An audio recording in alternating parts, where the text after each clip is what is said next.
Hello, today we're going to talk about Congress, and this is our legislative branch. So, under the Articles of Confederation, Congress was considered the first branch of government. The Great Compromise broke Congress into two chambers, the House and the Senate, and set how apportionment would be decided. For example, in Florida, we have the two senators and 27 House of Representatives set by proportion. Congress is often referred to as the broken branch due to its inefficiency, and that's more of late. If we look back over the past 10 years or so, we see they kind of spin their wheels and don't always get a lot of things done. When we look at Congress, they have two types of power. The first is enumerated powers, and these are specifically laid out in the Constitution. The second is what we refer to as implied powers, and they are not mentioned in the Constitution, but can be logically implied. Sometimes this is referred to as the elastic clause. So, for example, one of the enumerated powers is Congress can coin money. Nowhere in the Constitution does it say that they can set up a bank, but they did, and that actually became a Supreme Court case, which is mentioned in your chapter's reading. On this slide, we can see the powers laid out by the Constitution of everything that Congress is charged with. So you can see they have quite a few things that they have oversight on. And of course, their big thing is that they are, charged of setting up courts. They have the power of veto, and checks and balances are very important. So when we look at Congress today, we can see that many of the members are considered professional politicians. A lot of them have been in there 25, 30 plus years. They can make anywhere from $170,000 and up a year. And Congress is very powerful. In Congress, we have incumbents, which are the office holders that have been there, and they are reelected 90% of the time. And this is because voters vote for who they know and who they like. And even though voters may dislike Congress in general, the voters are usually very happy with their own representation, whoever it is that they voted to put in office. Or sometimes they vote on whose names they recognize on the ballot.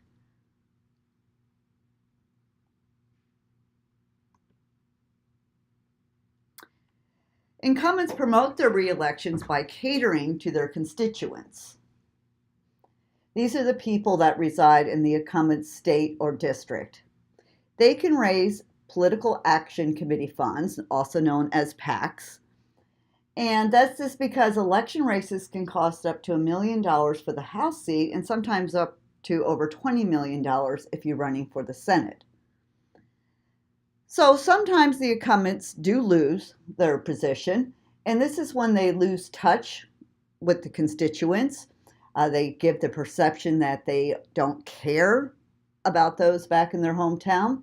Sometimes it's a scandal, bad press. There's times when it may be corruption, whether this is a perception or reality, and indictment. It is also at times a reflection of an unpopular president. So when that happens, voters want to send a message to the party in power that they are not happy with the way government is running. We do at times have what's called an open seat election. And an open seat election is when the incumbent is not running, and this is because either they retired or they resigned because of the bad press or been impeached from office. So an overview of Congress. We know that Congress is a bicameral, two chambers. We have the House of Representatives, which has a total of 435 individuals, and the Senate, which has 100 individuals. The House of Representatives is considered to be closer to the people, and the Senate is kind of designed to be more removed from the people. So what exactly does Congress do? What are their main functions? I mean, we saw what they're in charge of under the enumerated powers, but their main goal, the main thing that they are charged with is to enact legislation, which is to make and pass laws. They are also in charge of representation, and this is to represent the interest of not only the nation but of their constituents, and they are responsible for oversight. This is the spending and actions of the executive committee. So taking a closer look at Congress, we can see the operational differences listed on this slide. You can see in the House, filibusters are not allowed, but they are allowed in the Senate. We'll talk about filibusters a little later in this video.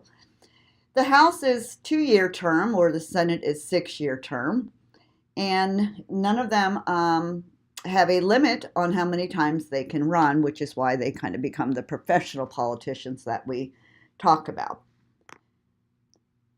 All of the members of Congress are divided up to work on committees. So when they come in, they are giving the committee that they are going to be sitting on. Purpose of the committee is divide up the work, because there's a lot of work that goes on in Congress. They're making decisions on bills, which bills are going to go to the floor and possibly become a law, which bills are going to die. They're charged with informing the public. They're charged with hearings. So there's 4 basic types of committees, and these are the standing, the select, the joint, and the conference committees. So I'm going to take you through a little short overview of all the committees. So the standing committee is what we call a permanent committee, and they are responsible for a particular area of public policy. There's currently 20 standing committees in the House and 16 in the Senate, and they deal with one type of issue. The House and the Senate create their own standing committees. They select who's going to be on them. They control their areas of jurisdiction. They can add or eliminate as they see necessary. And it's normally the majority party in each house that controls the standing committee, and the majority of the members are normally from the majority party. And here we have the examples of the House and the Senate committees, standing committees.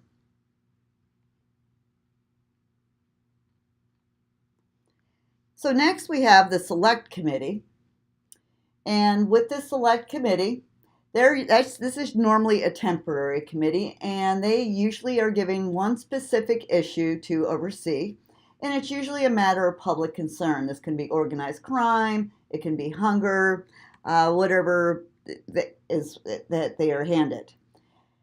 They may even look at interest group problems. So they're set up to only last a term, but they can be renewed as needed.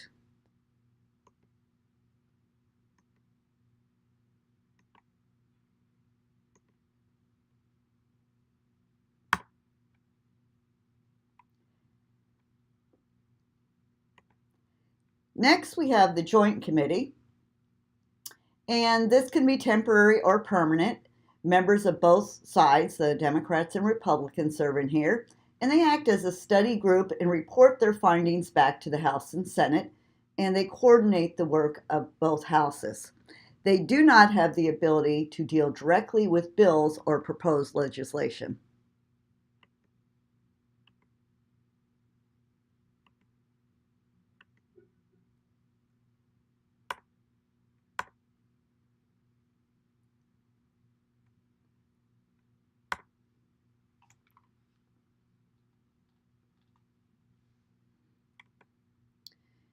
And finally, we have the Conference Committee, and the Conference Committee is set up to reconcile differences when the House and the Senate have passed different versions of the same bill. In order for a bill to become a law, it must be identical versions from the House and the Senate. So the Conference Committee's job is to reconcile the differences between the 2 versions. Hopefully they work out a bill that both the House will accept, or both the House and the Senate will accept, and then this is sent to the President. They also produce a conference report, and the House and Senate must accept it as it is written by the conference committee, and it cannot be changed at all. It must be considered as a whole in order to be passed on as a bill.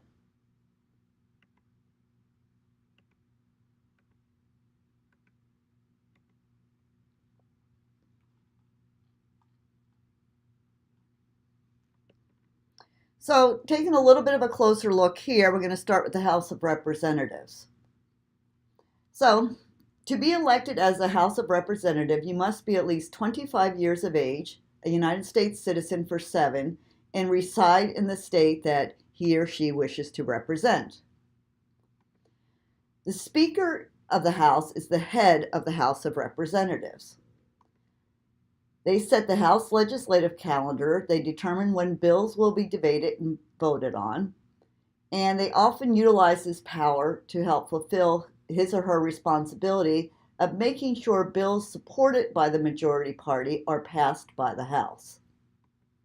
Speaker serves as chair of the majority's party, and the Speaker of the House stands second only to the Vice President of the United States to the line of presidential succession. So we have, everything happens to the President, we have the Vice President, and then it would go to the Speaker of the House.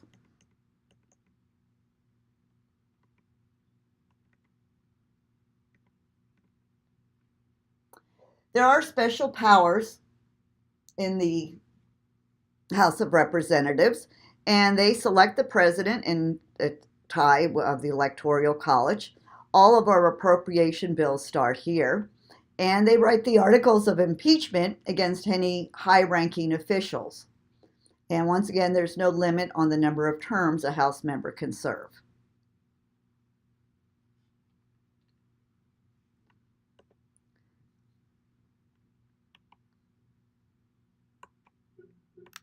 Here it goes. Move. Okay, for the Senate, you need to be 30 years of age, 9 years a citizen, and reside in the state that you're going to represent. The special powers here is they approve all treaties and appointments. If you know, when there's a new nomination from the President, that individual must go in front of the Senate. They go through interviews of sorts, and it is the Senate that confirms or doesn't confirm the Supreme Court, Secretary of State, whichever position is being nominated there. They are also charged with choosing or choosing the Vice President in the case of an electoral tie, and they act as the jury in the case of an impeachment. Now, when we look at the Senate leadership, it is the VP who's actually the head of the Senate, and they rarely attend the sessions. And this is because he only votes in case of a tie, he or she. So when we know that there's going to be a tie, and they always know this ahead of time, they will hold the vote off until the VP can be there. When the VP is not there, it is the Senate Majority Leader who presides over all the sessions. And then we also have the President pro tempore, and he presides over the Senate in the absence of the VP in case there needs to be a tiebreaker. Now, this individual is third in line to presidential succession, and it was a 1947 law that actually changed the order of succession to place the Speaker of the House in line after the VP, followed by the President pro tempore, and then the Secretary of State and other cabinet members in order of their department creation.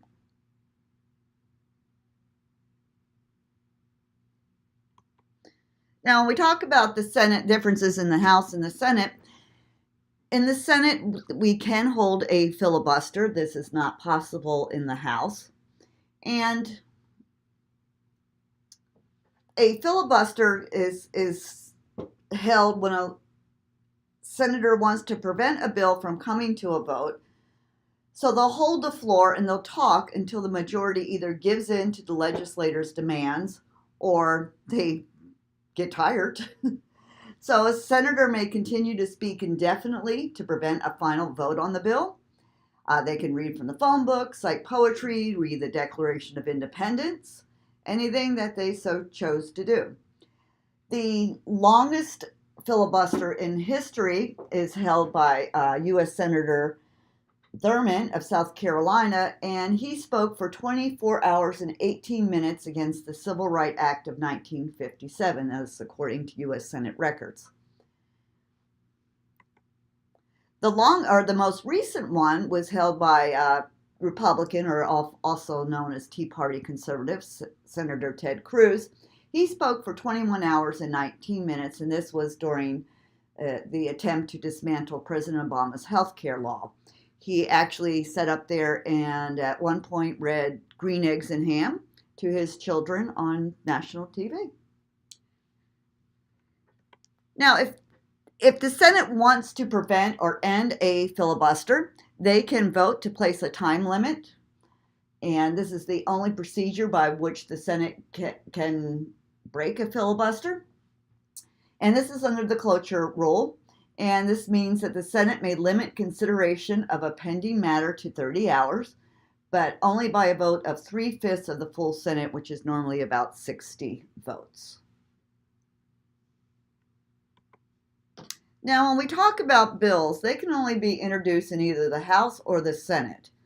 And once assigned, or once they become or introduced, they are assigned a bill number, and then they are sent to the appropriate committee and then to a subcommittee. So if it was introduced in the House, it would be giving a HR and then a number. And if it was introduced in the Senate, if it was a Senate bill, it would be S and then a number. So it'd be like S101 or HR 502. And once it moves to the committee, it's going to be debated about, and it may be killed in the committee. Almost 90% of our bills are killed in a committee. So in order for a bill to pass, it must have a majority vote, 50 plus 1, to become law. Or to become law, it must pass both the House and the Senate and be signed by the President. So a bill could pass the House but maybe fail in the Senate or vice versa, or it could pass both and then the President could veto it.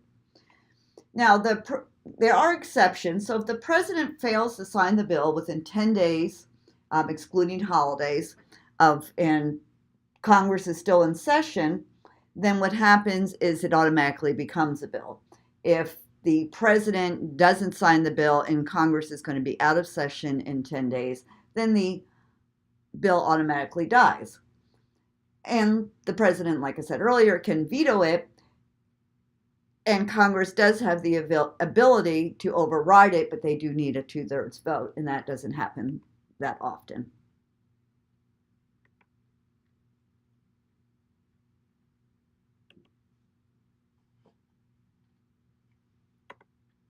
So when senators are trying to get bills passed, they sometimes will do what we call vote trading. Now, there's two ways to do this. Sometimes we'll make an agreement I will vote for your bill if you give me money for a project in my state or district. And this is only going to help my state or district. So if I'm a representative of Florida and somebody wants my vote on a bill, then I will agree to do it if they agree to give me X amount of money for a special project back to my Florida, in my state. So this way the citizens of Florida are not paying for it, but the country as a whole is paying for it. So that's what we call pork in politics, also known as pork barrels. And then we have log rolling, which is just where we agree to, I'll vote for your bill if you vote for mine. It's just an exchange of votes, and really there's no exchange of money. It's just an agreement. So that's kind of the overview of Congress. The chapter goes into a little more detail for you, but those are some of the highlights that I wanted to have you touch on. So if you have any questions, as always, let me know. And otherwise, good luck on your assignment this week. Thanks.